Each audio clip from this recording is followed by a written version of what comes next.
शासन पड़ेगा देले नहीं 9 वर्ष रहिले घोषणा करला 100 टंका चाषी की बोनस देवा कथा नवीन बाबू भूली गले। नवीन बाबू विजयपुर रे बाई इलेक्शन लड़ुले विधायक भाव से समय घोषणा करते गंगाधर मेहर जल प्रकल्प ताज अध पंतरिया पड़ी एवं नवीन बाबू ओडिशा चाषी मान कहते ओडिशा रे 35 भाग जमी को जलसेचित करेंगे कौन कले आपण मान जानिता हिसाब आज नहीं। ओडिशा रे कहते 314 ब्लॉक रे शीतल भंडार करेंगे सरकार पड़ेगा कले नहीं गोटे हेले कले नहीं सरकार आसवा पूर्व ओडिशा रे 112टी शीतल भंडार थिला। नवीन बाबू सरकार गला बेलू ओडिशा रे मात्र 4टी शीतल भंडार कार्यक्रम थिला से नकरी 108टी शीतल भंडार पूरा बंद हो गला। नवीन बाबू कहते कालिया योजना घोषणा करते 5000 करके ओडिशा रे दीटा किते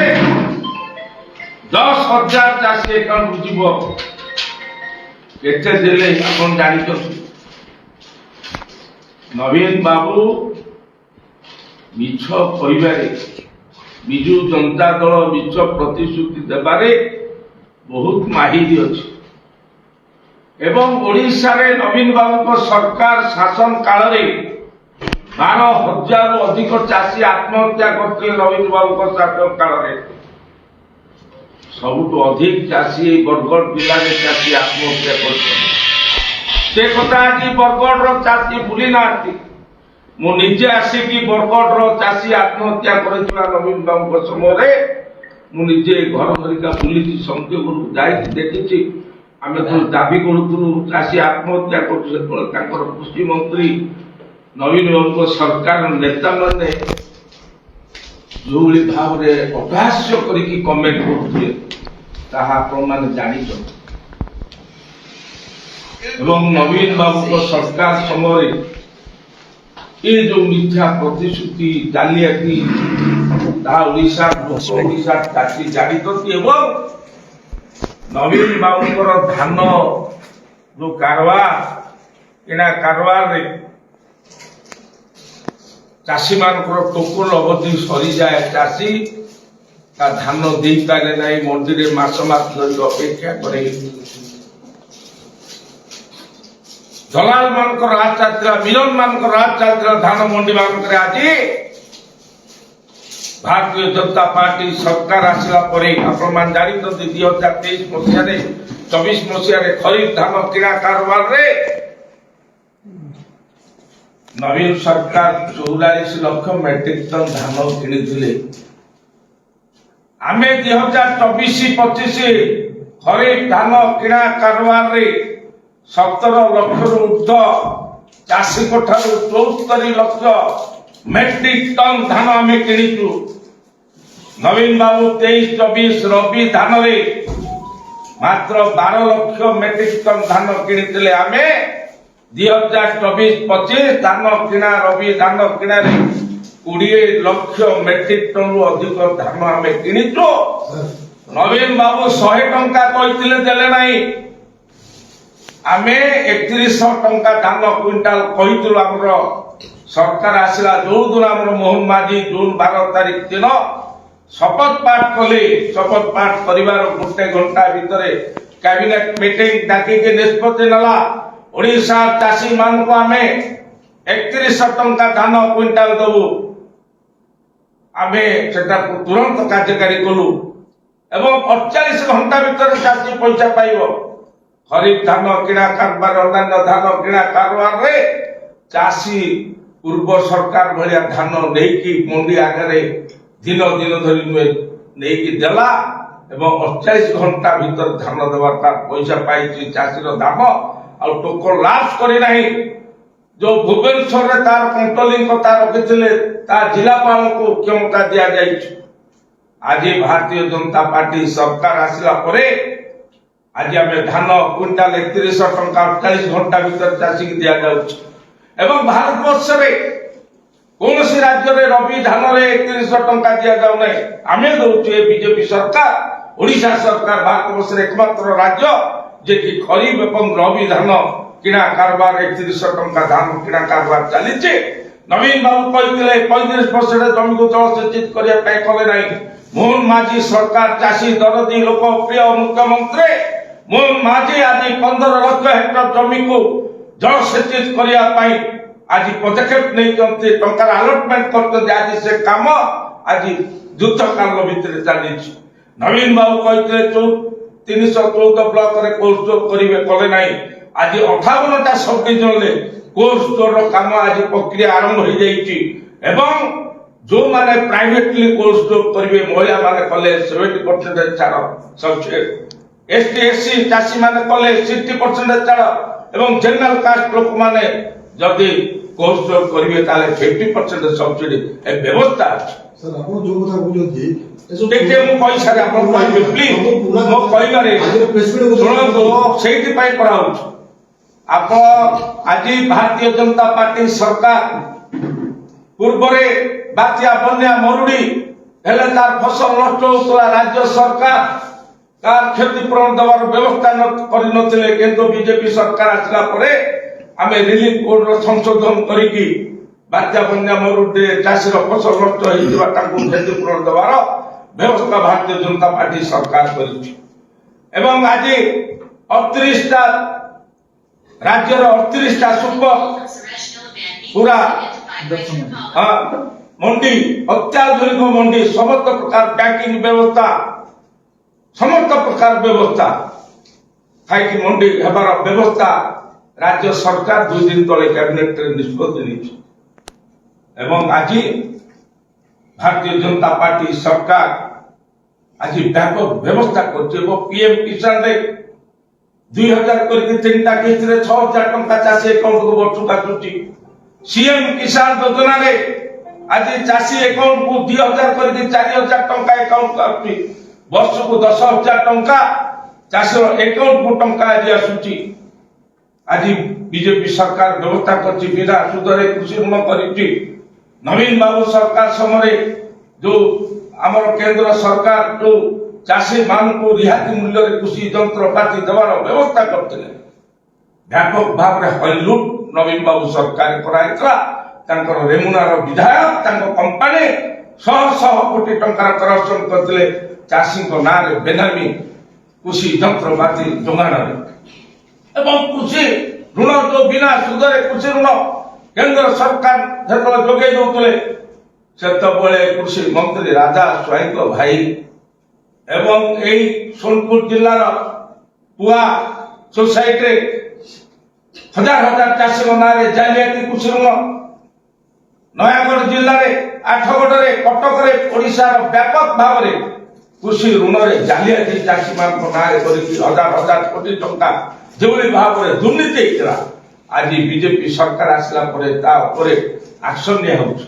एवं धान किना कारबार रे नवीन बाबू समय रे जेवली भाव रे बिलस मानकर दलाल मानकर राज चलथिला। भारतीय जनता पार्टी मोहन माझी सरकार आसला परे जो माने धान किना कारबार रे चाषी मानकर हक रो हल्लुट करिया पई जो उद्यम करछो आमे 50 डीलर मान को कला तालिकाभुक्त करिकि तांको विरुद्ध रे कार्यानुष्ठान ग्रहण कराइछि। 124 जन सरकारी ऑफिसर मान को विरुद्ध रे कार्यानुष्ठान ग्रहण कराइछि चाकरी निलंबन कराइछि एवं सार नवीन बाबू समय सार कला बजारी कराइछि। चाषी माने सरकारी मूल्य ठार अधिक मूल्य किणुଥିଲେ सार कृत्रिम अभावी मनुष्य अभावी सृष्टि करा आज सार किणा कारबार चाषी आज तार लाभ आज पाउछ। आज व्यापक भाव रे कृषक मान आज बीजेपी सरकार मत्स्य चाष पशुपालन एवं पशु पक्षी कृषि भित्तिक शिल्प खाद्य प्रक्रियाकरण शिल्प गाँ गाँ रे करिया पई निष्पत्ति लेछि। सेति सरकारी सहयोग साहाय्य বিজেপি সরকার আজি মোহন মাঝি সরকার এবং নরেন্দ্র মোদী সরকার ডবল ইঞ্জিন সরকার আজি ব্যাপক পদক্ষেপ নেইছি যদ্ୱାରା କି আজি ଚାଷୀ ମନରେ ଆଜି ଆନନ୍ଦ ହେଇଛି ଏବଂ ଚାଷୀ ଆଜି ତାର ପ୍ରଡକ୍ସନ ଓଡ଼ିଶାରେ ବଢିଛି ସାରା ଭାରତ ବର୍ଷରେ ବଢିଛି ଖାଦ୍ୟ ଶସ୍ୟ ଉତ୍ପାଦନରେ ଓଡ଼ିଶାକୁ ସ୍ୱାବଲମ୍ବୀ କରିବା ପାଇଁ ଆଜି ବ୍ୟାପକ ବ୍ୟବସ୍ଥା ହେଇଛି ଏବଂ ନବୀନ ବାବୁ ସରକାର ସମୟରେ କୃଷି ଭିତ୍ତିକ ଶିଳ୍ପ ଓଡ଼ିଶାରେ ସବୁ ବନ୍ଦ ହେଇଗଲା ଏଇ ବରଗଡ଼ ଜିଲ୍ଲାରେ ଚିନି କଳ ଏବଂ ଝୋଟ କଳ ଓଡ଼ିଶାରେ ଚାରିଆଡେ ସବୁ ବନ୍ଦ ହେଇଗଲା ଆମର ବିଜେପି କେନ୍ଦ୍ର ସରକାର ଇଥାନଏଲ ଯୋଉ ଫ୍ୟାକ୍ଟ୍ରି ଆମେ ବରଗଡ଼ରେ କରିଛୁ କୃଷି ଭିତ୍ତିକ ଶିଳ୍ପ ଆମ ସରକାର ମାତ୍ର 15 ମାସ ସରକାର ଶାସନ କାମ ମଧ୍ୟରେ ଆମେ ଚାଷୀ ମାନଙ୍କର ଅର୍ଥନୈତିକ ବିକାଶ ପାଇଁ ଚାଷୀ ମାନଙ୍କର ଆୟକୁ ଦ୍ୱିଗୁଣିତ କରିବା ପାଇଁ ମୋହନ ମାଝୀ ସରକାର ଏବଂ କେନ୍ଦ୍ରରେ ଲୋକପ୍ରିୟ ଯଶସ୍ୱୀ ପ୍ରଧାନମନ୍ତ୍ରୀ ନରେନ୍ଦ୍ର ମୋଦୀଙ୍କ ନେତୃତ୍ୱରେ ଆଜି ଚାଷୀ ମାନଙ୍କର ବିକାଶ ପାଇଁ ବ୍ୟାପକ ପଦକ୍ଷେପ ନିଆଯାଇଛି ଏବଂ ଏଥିରେ ଯୋଉମାନେ ଅବ୍ୟବସ୍ଥା କରୁଛନ୍ତି ତାଙ୍କ ବିରୁଦ୍ଧରେ କାର୍ଯ୍ୟାନୁଷ୍ଠାନ ଗ୍ରହଣ କରାଯାଉଛି। ଆଜ୍ଞା ଆପଣ କହୁଛନ୍ତି ଯେ 800 ଟଙ୍କା ଚାଷୀମାନଙ୍କୁ ବୋନସ୍ ଦିଆଯାଉଛି ବୋଲିକିରି କିନ୍ତୁ ଚାଷୀମାନେ କହୁଛନ୍ତି 2 କେଜିରୁ 8 କେଜି କଟନୀ ଛଟନୀ ହେଇଛି ଆପଣ କହିଲେ କଟନୀ ଛଟନୀ ମୁକ୍ତ ମଣ୍ଡି କଥା କହୁଥିଲେ କିନ୍ତୁ ଏଥର ବ୍ୟାପକ ଭାବେ କଟନୀ ଛଟନୀ ହେଇଛି ଚାଷୀମାନଙ୍କର ଅଭିଯୋଗ। ଶୁଣନ୍ତୁ ଆପଣ ଏ କଥା ବିଜେଡି ବାଲା କିଛି ବିଜେଡି ସମର୍ଥିତ ପ୍ରାୟୋଜିତ ଚାଷୀ ମାନେ ମିଛ କହୁଛନ୍ତି ଶୁଣନ୍ତୁ ଆଜ୍ଞା ଚାଷୀ ମାନେ ମିଛ କହୁଛନ୍ତି କି ଚାଷୀଙ୍କର ଅଭିଯୋଗ ମିଛ ଅଛି କି ପ୍ରଶ୍ନ ପଚାରିଲେ ତା ଉତ୍ତର ଶୁଣିବାକୁ ନାଇଁ ମୋର ପ୍ରଶ୍ନ ଯେ ଚାଷୀ ମାନଙ୍କର ଅଭିଯୋଗ ମିଛ କି ତାର ଉତ୍ତର ଦଉଛି ଶୁଣନ୍ତୁ ଏ ପ୍ରଶ୍ନ ମୋର ପ୍ରଶ୍ନ ଚାଷୀ ମାନଙ୍କର ଅଭିଯୋଗ ମିଛ କି ଶୁଣନ୍ତୁ ଆମେ ଆପଣମାନଙ୍କୁ ଚାଷୀ ଆପଣମାନଙ୍କ ମାଧ୍ୟମରେ ଚାଷୀଙ୍କୁ ଆମେ ଅନୁରୋଧ କରୁଛୁ ଯୋଉଠି ଅଟନି ଛଟନି ହଉଛି ସେମାନେ ଲିଖିତ ଭାବରେ ଅଭିଯୋଗ କରନ୍ତୁ ତା ଉପରେ ଆକ୍ସନ ନିଆଯିବ ଖାଲି ରାସ୍ତାଘାଟରେ ଆନ୍ଦୋଳନ କରିଲେ ସମସ୍ୟାର ସମାଧାନ ହବ ନାହିଁ ଆପଣମାନେ ଲିଖିତ ଅଭିଯୋଗ କରନ୍ତୁ ଆମେ ଆକ୍ସନ ନେବୁ ମୁଁ ଆଜି କହୁଛି ବିଜେଡି ସରକାର ସମୟରେ ବହୁତ କଟଣି ଛଟଣି ହଉଥିଲା ଆମେ ଦେଖିଛୁ ମୁଁ ନିଜେ ଆସିଛି ବରଗଡ଼ ଜିଲ୍ଲା ଓଡ଼ିଶା ବୁଲିଛି ତଳେ ମଣ୍ଡିର ଅବସ୍ଥା କଣ ଥିଲା ଆମେ ଆନ୍ଦୋଳନ କରୁଥିଲୁ ଆପଣ ତ ନିଜେ ନବୀନ ସରକାର ସମୟରେ ସାର୍ ଆପଣ ନିଜେ ରାସ୍ତାଘାଟରେ ଆନ୍ଦୋଳନ କରୁଥିଲେ ଏବେ କରୁଥିଲେ ଅସୁବିଧା କଣ ଅଛି ସେତେବେଳେ କଟନ କିଛି ଆକ୍ସନ ନିଆଯାଉନଥିଲା କିନ୍ତୁ ଆମ ସରକାର ସମୟରେ ଆମେ ମିଲରମାନଙ୍କ ବିରୁଦ୍ଧରେ ଆକ୍ସନ ନେଇଛୁ ଶୁଣନ୍ତୁ ଆକ୍ସନ ନେଇଛୁ ଏବଂ ସରକାରୀ କର୍ମଚାରୀ ମାନଙ୍କ ବିରୁଦ୍ଧରେ ମଧ୍ୟ କାର୍ଯ୍ୟାନୁଷ୍ଠାନ ଗ୍ରହଣ କରିଛୁ ଆମେ ବି ରିକ୍ୱେଷ୍ଟ କରୁଛୁ ଚାଷୀ ଯେତେବେଳେ ଧାନ ଆଣୁଛି ଯେମିତି ପଇସା ଦଉଛୁ ଏଫେକୁ ମାନର ଧାନ ବି ଆଣନ୍ତୁ ସାର୍ ଏବେ ବିଜେଡି ଆସନ୍ତା 8 ତାରିଖ ଦିନ ଡାକରା ଦେଇଛି ଚାଷୀ ପଞ୍ଜୀକରଣରେ ସରଳୀକରଣ ଦେବା ପାଇଁ ତ ବର୍ତ୍ତମାନ ସରକାର କାହିଁକି ଚାଷୀ ପଞ୍ଜୀକରଣ କରିବାରେ ବିଳମ୍ବ କଲେ ଯେତେବେଳେ ଚାଷୀମାନେ ହୋହଲ୍ଲା କଲେ ଯେହେତୁ ବରଗଡ଼ ଜିଲ୍ଲା ହେଉଛି ଭାତମାଣ୍ଡି ଚାଷୀଙ୍କ ଡିମାଣ୍ଡ କଲେ ଲିଖିତ ଅଭିଯୋଗ ମୁଖ୍ୟମନ୍ତ୍ରୀଙ୍କୁ ଦେଲେ କିନ୍ତୁ ବିଜେପି କହୁଛି ଯେ ଆମେ ଚାଷୀଙ୍କର ସରକାର କିନ୍ତୁ ସରଳୀକରଣ କରିବାରେ କୋଉଠି ଅସୁବିଧା ବିଜେଡି ବାଲା ଯୋଉ ଆଜି କହୁଛନ୍ତି ସରଳୀକରଣ କରିବା ପାଇଁ ତାଙ୍କୁ କିଏ ମନା କରିଥିଲା କରିବା ପାଇଁ ପ୍ରଶ୍ନ ଶୁଣନ୍ତୁ ତାପରେ ଆନ୍ସର ଦେବେ ପ୍ରଥମ କହିଲା ଯେ ବିଜେପି ସରକାର ଗୋଟେ ମନ୍ତ୍ରୀ କହୁଛନ୍ତି ଯେ ଆମେ ସରଳୀକରଣ କରିବୁ ଚାଷୀ ତାର ଅନୁଟିକେ ଲେଖିକି ଦେବ କିନ୍ତୁ ସେଟା ତାକୁ ଯେତେବେଳେ ଜିଲ୍ଲା ପ୍ରଶାସନ କରୁଛନ୍ତି ସେ ନେଇ କୌଣସି ପ୍ରକାର ଚିଠି ଆସୁନି ତ ଏଭଳିଆ ଯୋଉ ମହାନୀତି କାହିଁକି କରୁଛନ୍ତି ଚାଷୀଙ୍କ ପଞ୍ଜୀକରଣରେ ସରଳୀକରଣ କରିବା ସରକାର ନିର୍ଦ୍ଦେଶ ବିଳମ୍ବ କାହିଁକି କଲେ ଦ୍ୱିତୀୟ କଥା ହେଲା ଆପଣ ଯୋଉ କଥା କହୁଛନ୍ତି ଧାନ ଛତିଶଗଡ଼ରୁ ଚୋରା ଧାନ ଆସିଛି ଓଡ଼ିଶାକୁ କାହିଁ ଆପଣ ଉଠିତ ପାରିଲେନି ବର୍ତ୍ତମାନ ସୁଦ୍ଧା ବହୁତ ମନେ ଧାନ ପଡିଛି ବର୍ତ୍ତମାନ ତ ଉଠି ପାରିନି ବର୍ତ୍ତମାନ ବରଗଡ଼ ଜିଲ୍ଲାରେ 2900 କୋଟି ଟଙ୍କାର 64 ଲକ୍ଷ ଉପରେ ଚାଉଳ ସରକାର କିଣୁନାହାନ୍ତି କାହିଁକି ଏହା ଜବାବ ଦେବେ କି ଦେଖନ୍ତୁ ଏଇ ଯୋଉ ପ୍ରଶ୍ନ କରୁଛନ୍ତି 24 ବର୍ଷର ନବୀନ ବାବୁ ସରକାର ଯୋଉ ଅବ୍ୟବସ୍ଥା ଆଜି ବିଜେଡି ବାଲା କହୁଛନ୍ତି ସରଳୀକରଣ 24 ବର୍ଷ ସରକାରରେ ସରଳୀକରଣ କଥା ମନା କରୁଥିଲା କାହିଁ କଲେନି ଆଜି ସେମାନଙ୍କର ଯୋଉ ଅବ୍ୟବସ୍ଥା ଦୁର୍ନୀତି ଭ୍ରଷ୍ଟାଚାର 15 ମାସ ଭିତରେ ଆମେ ଯେତିକି ପଦକ୍ଷେପ ନେଇଛୁ ଏବଂ ଚାଷୀ ମାନଙ୍କର ଯୋଉ ସମସ୍ୟା ଆମେ ସମାଧାନ କରିବା ପାଇଁ ଚେଷ୍ଟା କରୁଛୁ ଚାଷୀ ତ ନିଜେ କହିଛନ୍ତି ପୂର୍ବ ସରକାର ଯେଭଳି ସରଳୀକରଣ କରୁଥିଲେ ସେଭଳି କରନ୍ତୁ ବୋଲି ଆପଣ କୋଉ ଚାଷୀ କହିଛୁ ବରଗଡ଼ ଚାଷୀ କହିଛନ୍ତି ସେଟା ଆପଣ ଶୁଣନ୍ତୁ ମୋ କହିବା କଥା ହଉଛି ଆମେ 31 ତାରିଖ ଅଗଷ୍ଟ 31 ତାରିଖ ପର୍ଯ୍ୟନ୍ତ ପଞ୍ଜୀକରଣ ଆମେ ବୃଦ୍ଧି କରିଛୁ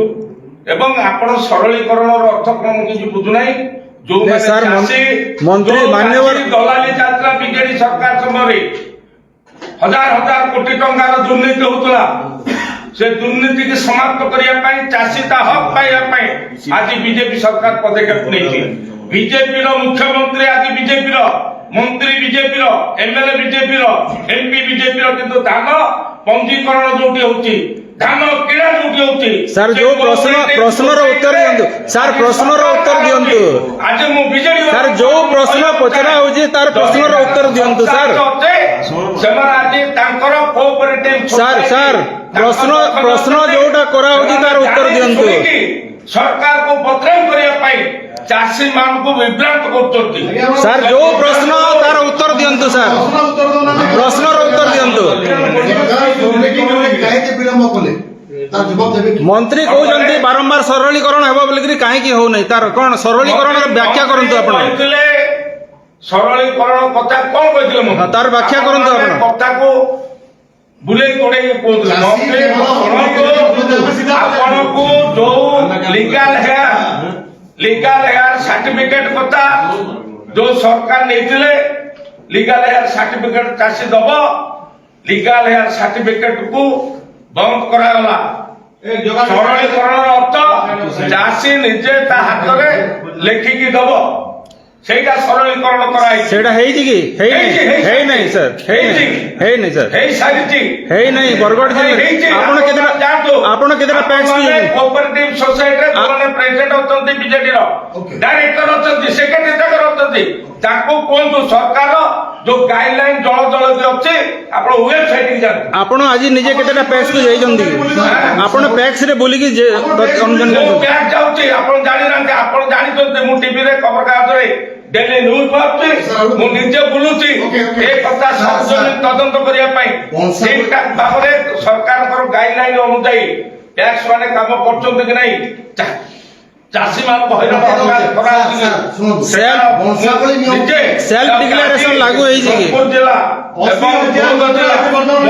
ପଞ୍ଜୀକରଣ କରିଛନ୍ତି 80,000 ମାତ୍ର କରିଛନ୍ତି, ଆଉ 70,000 ବାକି ଅଛନ୍ତି, ଆଉ ଡେଟ୍ ଅଛି ମାତ୍ର 4 ଦିନ, ସେ ଭିତରେ ଗୋଟେ ରବିବାର ଅଛି। ଆପଣ କେବେ କରିବେ, କେମିତି କରିବେ? ଶୁଣନ୍ତୁ, ଖରିଫରେ 17 ଲକ୍ଷ ନାଇଁ ସାର୍, ଏଇଟା କୁହନ୍ତୁ ଖରିଫ ବରଗଡ଼ ଜିଲ୍ଲାରେ କେତେ ପଞ୍ଜୀକରଣ ହେଇଛି, କେତେ ବାକି ଅଛି ସେଟା କୁହନ୍ତୁ। 31 ତାରିଖ ପର୍ଯ୍ୟନ୍ତ ଚାଷୀ ପଞ୍ଜୀକରଣର ସମୟ ବୃଦ୍ଧି କରାଯାଇଛି। 17 ଲକ୍ଷ ଖରିଫରେ ଆମର ରେଜିଷ୍ଟ୍ରେସନ କରିଥିଲେ। ଗତକାଲି ସନ୍ଧ୍ୟା ସୁଦ୍ଧା 12 ଲକ୍ଷରୁ ଅଧିକ ଚାଷୀ ଅଲରେଡି ପଞ୍ଜୀକରଣ କରିସାରିଲେଣି। ଓଡ଼ିଶାରେ ହାଇଏଷ୍ଟ ଗଞ୍ଜାମ ଜିଲ୍ଲା, ସେକେଣ୍ଡରେ ଆମର ବରଗଡ଼ ଜିଲ୍ଲାରେ ଚାଷୀ ପଞ୍ଜୀକରଣରେ ବର୍ତ୍ତମାନ ସୁଦ୍ଧା ହାଇଏଷ୍ଟ। ଓକେ ସାର୍, ଶୁଣନ୍ତୁ, ଯୋଉ ବଂଶାବଳୀ ନିୟମ ସରକାର କରୁଛନ୍ତି, ସ୍ୱଚ୍ଛତା ଆଣିବେ, କେମିତି ଦଲାଲ ଯୋଉ ବେଆଇନ ଚାଷୀ ଥିଲା ଧାନ ବିକ୍ରି କରିପାରିବେନି, କିନ୍ତୁ ଅନେକ କ୍ଷେତ୍ରରେ ଦେଖିବାକୁ ମିଳିଛି ବଂଶାବଳୀ ନିୟମକୁ ନେଇ ପରିବାର ଭିତରେ ଯୋଉ ଡିସ୍ପ୍ୟୁଟ ଅଛି ବା ଜମି ବିବାଦ ଅଛି, ସେ ଗୋଟେ ତିକ୍ତତା ଲାଗିଛି। ଅନ୍ୟ ଗୋଟେ କେସ୍ ଷ୍ଟଡି ଆମେ କରିଥିଲୁ। ଜଣେ ଯଦି ହାଇକୋର୍ଟରୁ ବି ବା କୌଣସି କୋର୍ଟରୁ ବି ଯଦି ୱିଲ୍ ମାଧ୍ୟମରେ ଜଣେ ତା ନାଁରେ ଜମି ଲେଖି ଦେଇଛି ଏବଂ ସେ ତାର ଅଧିକାର ପାଇବା ପାଇଁ ଯୋଗ୍ୟ କୋର୍ଟ ବି ଆପ୍ଲାଏ କରୁଛନ୍ତି, କିନ୍ତୁ ସେଗୁଡାକୁ କଣ ହଉଛି ସୋସାଇଟି ଯାଇକି ସେମାନେ ତାକୁ ଗ୍ରହଣ କରୁନାହାନ୍ତି। ଏ ଦିଗରେ ସରକାର ଆପଣ କଣ ପଦକ୍ଷେପ ନେବେ? ଦେଖନ୍ତୁ, ଯୋଉଟା ହଉଛି କୋର୍ଟ ମ୍ୟାଟର କିମ୍ବା ତାଙ୍କର ବ୍ୟକ୍ତିଗତ ପରିବାରର ଯୋଉ ଝମେଲା, ସରକାର ପୁରା ଉନ୍ମୁକ୍ତ କରିଛନ୍ତି ତାଙ୍କ ଦ୍ୱାରା ଚାଷୀ ମାନଙ୍କର ପଞ୍ଜୀକରଣ କରିବା ପାଇଁ। ଯଦି ତାଙ୍କ 5 ଭାଇ ଅଛନ୍ତି, 5 ଭାଇ ଭିତରେ ଝଗଡା ଦେଖି କଣ ହବ, ସେଥିପାଇଁ ସରକାର ଦାୟୀ ନଉଛି। ଆଉ ଗୋଟିଏ କଥା, ବିଜେପି ସରକାର, ମୋହନ ମାଝୀ ସରକାର, ତାର ଦ୍ୱାର ଉନ୍ମୁକ୍ତ ଅଛି। କୌଣସି ଗୋଟିଏ ପ୍ରକୃତ ଚାଷୀ, ଯେ ପ୍ରକୃତ ଚାଷୀ ରେଜିଷ୍ଟ୍ରେସନରୁ ବଞ୍ଚିତ ହେବେ ନାହିଁ। ବର୍ତ୍ତମାନ ସୁଦ୍ଧା 64 ଲକ୍ଷ ଚାଉଳ ଯଦି ଚାଉଳ ନ କିଣିବେ ତାହେଲେ ଗୋଦାମ ଆଣିପାରିବନି, ଖରିଫ ବାଧାପ୍ରାପ୍ତ ହବ। 2 ବର୍ଷ ହେଲାଣି ଅବ୍ୟବସ୍ଥା ଲାଗି ରହିଛି। କେବେ ଚାଉଳ କିଣିବ ସରକାର? ଦେଖନ୍ତୁ, ଆପଣ ମାନେ ଯୋଉ ପ୍ରଶ୍ନ କରୁଛନ୍ତି ଏ ପ୍ରଶ୍ନଟା ଆପଣ ବିଜେଡି ବାଲାଙ୍କୁ ପଚାରିଲେ ଭୁଲ ପଡିବ। ନାଇଁ ନାଇଁ ସାର୍ ଆପଣ ପ୍ରେସ୍ ମିଟ୍ କରିଛନ୍ତି ଆମେ ସେଇଟା ତାଙ୍କୁ ପଚାରିବୁ ଆମେ ଆପଣଙ୍କୁ ପଚାରୁଛୁ ଆପଣ ପ୍ରେସ୍ ମିଟ୍ କରିଛନ୍ତି ଆମେ ଆପଣଙ୍କୁ ପ୍ରଶ୍ନ ପଚାରିବୁ ବିଜେଡି କୁ ଆମେ କ'ଣ ପଚାରିବୁ ସେଇଟା ଆମେ ଜାଣିଛୁ। ନାଇଁ ନାଇଁ ଆପଣ ଉତ୍ତର ଦିଅନ୍ତୁ ଆପଣ ପ୍ରଶ୍ନର ଉତ୍ତର ଦିଅନ୍ତୁ ଯଦି ଦେବାର ନାହିଁ ଆମ ପାଖରେ ଉତ୍ତର ନାହିଁ ବୋଲି କୁହନ୍ତୁ। ଆପଣ ବର୍ତ୍ତମାନ ସୁଦ୍ଧା ଆପଣ ଯୋଉ ସାମ୍ବାଦିକ ସମ୍ମିଳନୀ କରୁଛନ୍ତି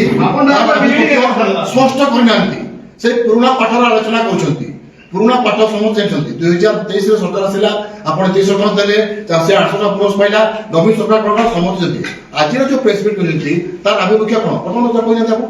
କ'ଣ ତାର ଆଭିମୁଖ୍ୟ କୁହନ୍ତୁ କୋଉ କଥା କହୁଛନ୍ତି ଯୋଉ ସାମ୍ବାଦିକ ସମ୍ମିଳନୀ ଲେଖା ହେଇଛି କ'ଣ ପାଇଁ ଲେଖା ହେଇଛି ବିଜେପି କୃଷକ କ'ଣ ଏମିତି ଆବଶ୍ୟକତା ପଡ଼ିଲା ଆମର ଆଜି ଡାକିବାର ମେନ୍ ଉଦ୍ଦେଶ୍ୟ ହଉଛି ଯୋଉ ବିଜୁ ଜନତା ଦଳ ହଁ ଡବଲ ଇଞ୍ଜିନ ବିଜେପି ସରକାର ଚାଷୀ ମାରଣ ନୀତି କରୁଛି ବୋଲି ଯୋଉ ଡିଣ୍ଡିମ ପିଟିବାକୁ ଯାଉଛି ସେମାନେ ତାଙ୍କ 24 ବର୍ଷ ଶାସନ କାଳ ଭିତରେ କିଭଳି ଭାବରେ ଏ ଓଡିଶା ଚାଷୀ ଏ ବରଗଡ଼ ଚାଷୀ ମାନଙ୍କୁ ଅବହେଳିତ କରୁଛନ୍ତି ସେମାନେ ତା ଜବାବ ଦିଅନ୍ତୁ। ନବୀନ ବାବୁ ତମେ 100 ଟଙ୍କା କହିଥିଲ ଦେଲ ନାହିଁ ତମେ କାହିଁକି ଚାଷୀ ମାନଙ୍କୁ ବିଶ୍ୱାସଘାତକତା କଲ ସେଥିପାଇଁ ତମେ ଆଗେ କ୍ଷମା ମାଗ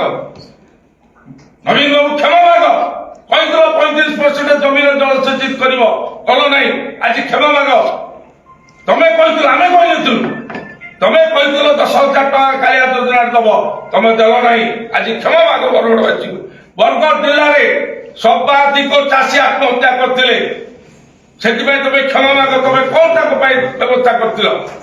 18 ତାରିଖର ଯୋଉ ଚାଷୀ ସମାବେଶ ଅଛି ବିଜେଡିର ତା ପୂର୍ବରୁ ଆପଣ ପ୍ରେସ୍ ମିଟ୍ କରୁଛନ୍ତି ଆପଣ ସେଇ ଚାଷୀ ସମାବେଶକୁ ନେଇକରି ଭୟଭୀତ କି ଆତଙ୍କିତ କି ଆପଣ ନାଇଁ ଆମେ ଭୟଭୀତ ନୁହଁ ଆମେ କାହିଁ ଭୟଭୀତ ପ୍ରେସ୍ ମିଟ୍ ଡକାଇଛି ସେମାନେ ଯୋଉ ଭ୍ରମିତ କରିବା ପାଇଁ ଚାହୁଁଛନ୍ତି ଚାଷୀ ମାନେ ତାପରେ ବି କହିନାହାନ୍ତି ଆପଣ ନା କାଲି ଆମେ କେବେ କରିବୁ କଣ କରିବୁ ସେଟା ସେଇ କଥା ହଉଛି ଆମର ଆପଣଙ୍କୁ କହୁଛନ୍ତି ବିଜେଡି କୁ ପଚାରିବେ ଆମେ ବିଜେଡି ଆମେ କଣ ପଚାରିବୁ ଆମେ ଜାଣିବୁ ଆପଣ ଏ ପରାମର୍ଶ ଦେଉଛୁ ସାର୍ ଆପଣ 18 ତାରିଖରେ ଆପଣ ବିଶାଳ ଚାଷୀ ସମାବେଶ କରିବେ ବିଜେଡି କୃଷକଙ୍କୁ ନେଇ ବିଶାଳ ସମାବେଶ ଓଡ଼ିଶାର ଭାତହାଣ୍ଡିରେ ହେବ 18 ତାରିଖ ଦିନ ଆଉ ବିଜେଡିର ଲାଇଭ୍ ହେଲା ଚାଷୀଙ୍କର ସମର୍ଥନ ବିଜେଡି ପ୍ରତି କେମିତି ଅଛି ଏବଂ ଇଏ ଗୋଟେ ଯୋଉ ବଂଶାବଳୀ ନିୟମ ଏଇ କୃଷକ ମାରଣା ନୀତି 800 ଟଙ୍କା ବୋନସ୍ ସବସିଡି ଦେବା ଯୋଉ ଦିଆଯାଉଛି ତାକୁ କିଭଳି କମା ଯାଇପାରିବ ଇଏ ଗୋଟେ ଚକ୍ରାନ୍ତ ବିଜେପି କରୁଥିବାର ଅଭିଯୋଗ ଆଣୁଛି କ'ଣ କହିବ ମୁଁ ବୁଝିପାରିଲି ନା ବର୍ତ୍ତମାନ ବଂଶାବଳୀ ନିୟମ କରି ଯୋଉ ଇନପୁଟ ସବସିଡି ଚାଷୀ 800 ଟଙ୍କା ପାଉଛନ୍ତି ତାକୁ ନ ଦେବାର ଯୋଜନା ଇଏ ବିଜେପି କରୁଛି ସେଥିପାଇଁ ଏ ବଂଶାବଳୀ ନିୟମ ବୋଲି ବିଜେଡି ଅଭିଯୋଗ ଆଣୁଛି। ଦେଖନ୍ତୁ ଚୋର ମଜାୟା ସୋର ସେମାନେ କହିଥିଲେ ଦେଲେ ନାହିଁ 100 ଟଙ୍କା ଆମେ ଓଡ଼ିଶାରେ ରେକର୍ଡ ସଂଖ୍ୟକ ସାରା ଭାରତବର୍ଷରେ 17 ଲକ୍ଷରୁ ଅଧିକ ଚାଷୀ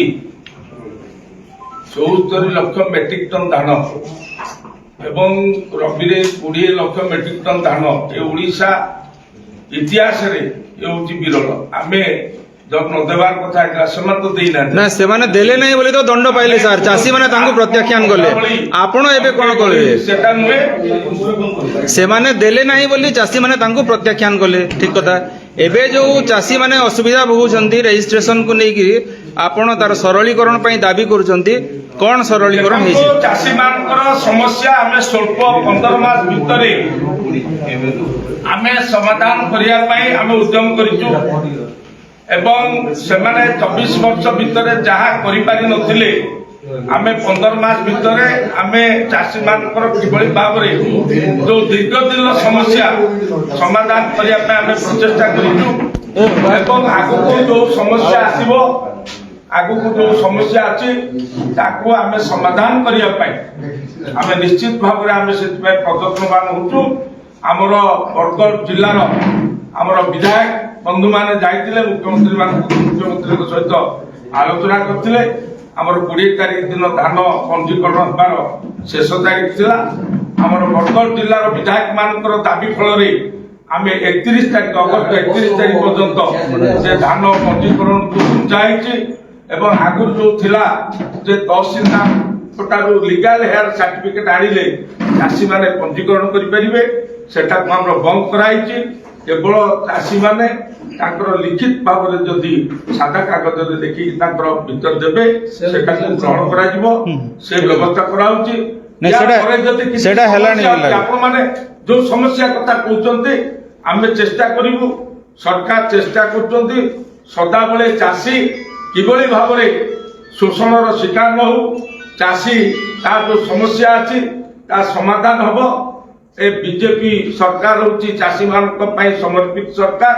ଚାଷୀ ମାନଙ୍କର ଯେତେ ସମସ୍ୟା ଅଛି ସେ ସମସ୍ୟାକୁ ସମାଧାନ କରିବା ପାଇଁ ଆମ ସରକାର ସଦା ସର୍ବଦା ଆମେ ଚେଷ୍ଟା କରିବୁ ଏବଂ ଚାଷୀ- ଆପଣଙ୍କ ପାଖରେ ସମବାୟ ବିଭାଗର କିଛି ନିର୍ଦ୍ଦେଶନାମା ଅଛି କି ଲିଖିତ ନିର୍ଦ୍ଦେଶନାମା ଯେ ସେଲ୍ଫ ଡିକ୍ଲାରେସନ ରେ ଚାଷୀ ମାନେ ଏଟା କରିପାରିବେ? ଆମେ ଚିଠି ଆସନ୍ତା 6-8 ତାରିଖ ଦିନ ଚିଠି ହେଇଛି କୋଅପରେସନ ଡିପାର୍ଟମେଣ୍ଟର 6 ତାରିଖ ଅଗଷ୍ଟ 6 ତାରିଖ ଦିନ ସେ ଚିଠି ଅଲରେଡି ବାହାରି ଯାଇଛି ସେ ଚିଠି କପି ବି ଆପଣ ଯଦି କହିବେ ବର୍ତ୍ତମାନ ଆପଣଙ୍କ